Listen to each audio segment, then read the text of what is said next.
Para saudara dan saudari yang Tuhan cintai, selamat pagi dan selamat bertemu lagi dalam Renungan Harian edisi hari Senin tanggal 26 Oktober 2020. Mengawali hari yang baru ini, kita hendak mendengar dan merenungkan sabda Tuhan. Marilah sebelum kita mendengar dan merenungkan sabda Tuhan, kita berdoa. Dalam nama Bapa dan Putra dan Roh Kudus. Amin. Tuhan Yesus Kristus, pada hari Sabat Engkau menyambut seorang ibu yang sedang dirasuk roh jahat selama 18 tahun dengan sikap ramah. Engkau memahami penderitaannya. Itulah sebabnya Engkau pun menyembuhkannya. Tolonglah juga orang-orang yang pada zaman ini sedang menderita karena dibelenggu iblis dalam segala manifestasinya, sehingga tidak mampu untuk mengikuti Engkau dengan semangat lepas bebas. Tolonglah juga mereka yang menderita dan terluka hatinya karena perlakuan tidak ramah dan tidak manusiawi dari sesamanya.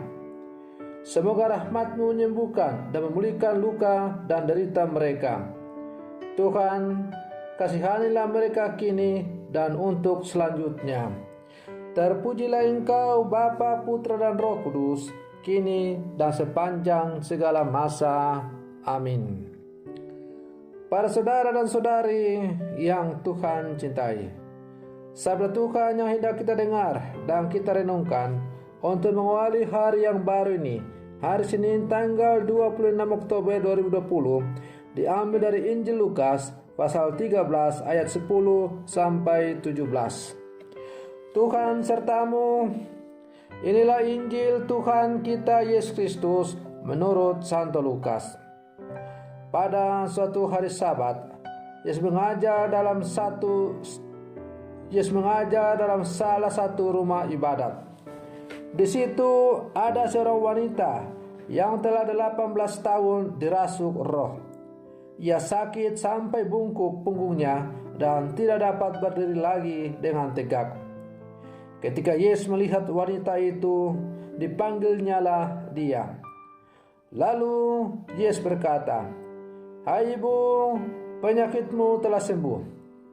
Kemudian wanita itu ditumpanginya tangan, dan seketika itu juga ia berdiri tegak dan memuliakan Allah. Tetapi kepala rumah ibadat itu gusar karena Yesus menyembuhkan orang pada hari Sabat. Lalu ia berkata kepada orang banyak, "Ada 6 hari untuk bekerja.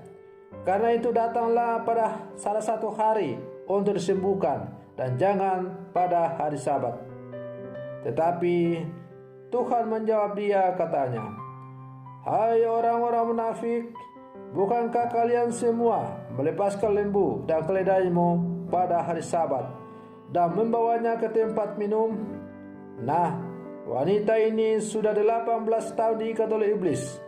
Bukankah dia harus lepaskan dari katanya itu karena dia keturunan Abraham?" Waktu Yesus berbicara demikian, semua lawannya merasa malu, sedangkan orang banyak bersuka cita karena segala perkara mulia yang telah dilakukannya. Demikianlah Injil Tuhan. Para saudara dan saudari yang Tuhan cintai, kisah Injil hari ini begitu menyentuh hati kita.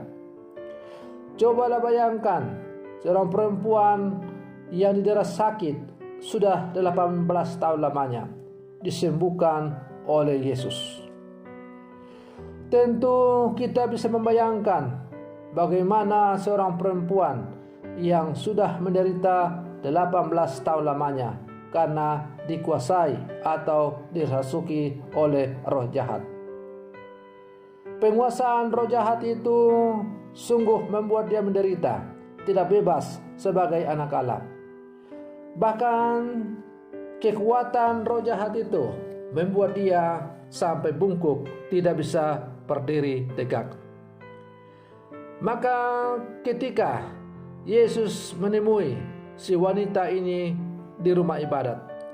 Tentu Yesus menaruh belas kasihan kepada ibu ini yang sudah menderita sekian lama. Maka Yesus menyembuhkan ibu ini, dan sembuh daripada ibu ini ditandai dengan ia berdiri tegak dan memuliakan Allah. Penyembuhan melahirkan pujian bagi Allah. Di sisi lain ada orang-orang yang mempermasalahkan penyembuhan itu karena dilakukan pada hari Sabat. Yesus dipojokkan dan dituding sebagai pelanggar hukum. Para saudara dan saudari yang Tuhan cintai, tetapi tudingan itu justru menjadi kesempatan untuk menyampaikan pengajaran tentang kerahiman Allah, Allah yang Maha Rahim, atau Allah yang penuh dengan belas kasih. Bagi Allah, keselamatan jiwa manusia menjadi prioritas utama, melebihi norma hukum. Karena hukum yang tertinggi adalah demi untuk keselamatan jiwa-jiwa orang beriman. Maka dalam kitab hukum kanonik atau hukum gereja dikatakan bahwa keselamatan jiwa-jiwa dalam gereja harus selalu menjadi hukum yang tertinggi. Bagi umat yang memiliki kitab hukum kanonik, nanti silakan bisa buka pada kitab hukum kanonik, itu pasal 1752. Para saudara dan saudari yang Tuhan cintai, Rasul Paulus juga mengingatkan kita untuk menjadi anak-anak terang dan penurut-penurut Allah yang ramah, penuh kasih mesra, saling mengampuni, dan hidup dalam kasih. Kiranya Santo Paulus menunjuk kepada apa yang diperjuangkan Yesus, belas kasih yang menyelamatkan. Hari ini kita kembali diingatkan untuk terus berkomitmen menyatakan belas kasih Allah dalam relasi kita dengan sesama, terutama ketika kita harus memperjuangkan kehidupan. Para saudara dan saudari yang Tuhan cintai, sebagai murid-murid Yesus yang hidup di zaman sekarang, kita harus bisa menampakkan belas kasih Allah itu dalam seluruh kehidupan kita. Karena hanya sebagaimana Allah telah menunjukkan belas kasih kepada kita, maka kita sebagai orang-orang yang telah mengalami belas kasih Allah itu harus mampu menunjukkan belas kasih itu kepada sesama lewat kesaksian hidup kita masing-masing.